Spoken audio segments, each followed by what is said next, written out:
পুনর্বাসনের কথা না বলেই শুধু মাইকিং করে হকারদের সরে যেতে বলা হয়েছে। এই অভিযোগে চুঁচুড়া পুরসভায় ঢুকে বিক্ষোভ দেখালো বিজেপি। মুখ্যমন্ত্রীর নির্দেশের পরেও এখনো ফুটপাত দখল মুক্ত হয়নি চুঁচুড়ায়। বিক্ষোভকারীদের অভিযোগ, শুধুমাত্র মাইকিং করে ব্যবসায়ীদের সরে যেতে বলেছে পুরসভা, কিন্তু হকারদের পুনর্বাসনের কোনো ব্যবস্থাই করা হয়নি। মঙ্গলবার দুপুরে হুগলি সাংগঠনিক যুব মোর্চার বিজেপি নেতা কর্মীরা চুঁচুড়া পুরসভা অভিযান করে।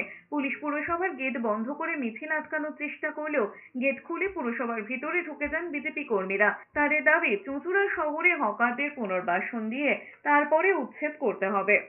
তাদের বিবেচনা করা হোক, তারা যাতে ঠিকঠাক করে ব্যবসা পাতি করতে, আবার নিজেদের সংসার বা রুজি রোজগার করে তাদের জীবন নির্বাহ করতে পারে, সেই প্রস্তাব রেখেছি।